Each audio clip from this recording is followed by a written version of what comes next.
ঘাটালের তৃণমূল কংগ্রেস প্রার্থী দেব তিনি কি বলেছেন কিছুক্ষণ আগে তার সঙ্গে কথা বলেছেন আমাদের প্রতিনিধি সৌমিত্র রায়।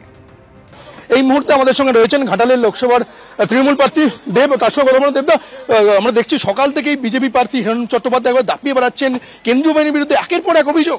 আমার কিছু বলার নেই। আমার মনে হয় আজকের দিনটা আমি হিরণকে নিয়ে কিছু বক্তব্য রাখতে চাইছি না, এবং ওকে শুভেচ্ছা, এবং ওকে শুধু নয় সমস্ত প্রার্থীরা যারা ঘাটাল লোকসভা কেন্দ্রে দাঁড়িয়েছে বিভিন্ন দল থেকে, আমরা 7 জন দাঁড়িয়েছি ঘাটাল লোকসভা কেন্দ্র থেকে, আমাকে বাদ দিয়ে 6 জনকে শুভেচ্ছা। এবং মানুষ যাকে বেছে নেবে, মানুষ যার প্রতি বেশি বিশ্বাস করবে, যার কথাকে বেশি বিশ্বাস করবে তাকে ভোটটা দেবে, এবং যেই জিতুক না কেন সেজন্য মানুষের ভালো কাজ করে। ইতিমধ্যে দুটো বুথ আপনি ঘুরলেন, কেন্দ্রীয় বাহিনীর ভূমিকা নিয়ে কি বলবেন?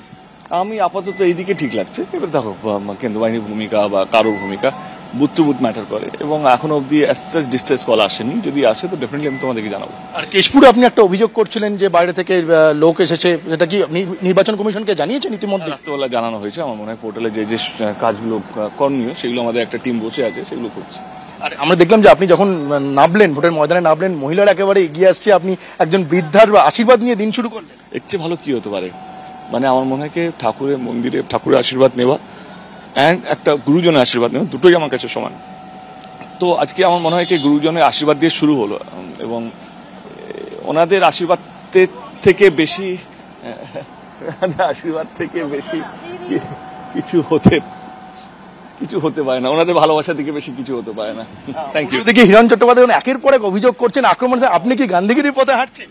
আমি তো আজকে না, আমি তো 10 বছর ধরে একই পথে হাঁটছি। আমরা কেউ কখনো আমার রাস্তার উপরে কেউ কাটা দিয়ে দিয়েছে, কেউ পাথর ফেলে দিয়েছে, কেউ মানে কি রক্ত মাখিয়ে দিয়ে চলে গেছে। তো আমি আমার রাস্তায় হাঁটছি, তারা রাস্তা থেকে সরে যাচ্ছে, বা তারা বুঝে গেছে এই রাস্তা দিয়ে এই যে সৌজন্য রাজনীতি বা ভালোবাসার রাজনীতি বা মানুষকে বাঁচিয়ে রাখা, মানুষের জন্য কাজ করা রাজনীতি থেকে সরানো যাবে না। আর বিরোধী পক্ষ অভিযোগ করছে যে টিএমসি কেন্দ্রীয় বাহিনী আর পুলিশের মধ্যে নাকি গোটা বয়ে গেছে, এখানেই ভোট শেষ হয়ে গেছে।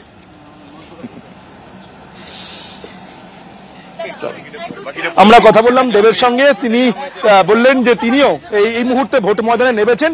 বিরোধী পক্ষ হিরণ চট্টোপাধ্যায় যখন একের পর এক আক্রমণ সাটাচ্ছেন, সেই রাস্তায় কিন্তু হাঁটলেন না দেব। তিনি বললেন যে তিনি যতদিন ভোটে ঘুরছেন তিনি শান্তিপূর্ণ ভোটই দেখছেন, এবং কেন্দ্রীয় বাহিনী নিয়ে তার কোনো ভূমিকা নেই। ক্যামেরায় ভগবান শাহর সঙ্গে সৌমিত্র রায়, এবিপি আনন্দ, ঘাটাল। কখনো বিক্ষোভের মুখে পড়ছেন তমলুকের বিজেপি প্রার্থী, আবার কখনো বিক্ষোভের মুখে পড়ছেন ঘাটালের বিজেপি প্রার্থী। একেবারে বাহিনীর ডিআইজি তাকে কিন্তু নামতে হচ্ছে পরিস্থিতি নিয়ন্ত্রণে আনতে। রাতে 1-1:30টার সময় কেশপুরে কি করছিল কালকে, যখন অঞ্চলে এত একটা ইলেকশন এক রাত আগে টাকা নিয়ে একটা বাড়িতে মানে গাড়িতে টাকা নিয়ে সবাইকে প্যাকেটে টাকা দিচ্ছে, এই খবরগুলো আমাদের কাছে ছিল। আমরা পুলিশে কালকে ইনফর্মও করেছি, লোকাল থানাতে আপনার গেলে দেখতে পাবেন। ইলেকশন কমিশনকেও আমরা ইনফর্ম করেছিলাম।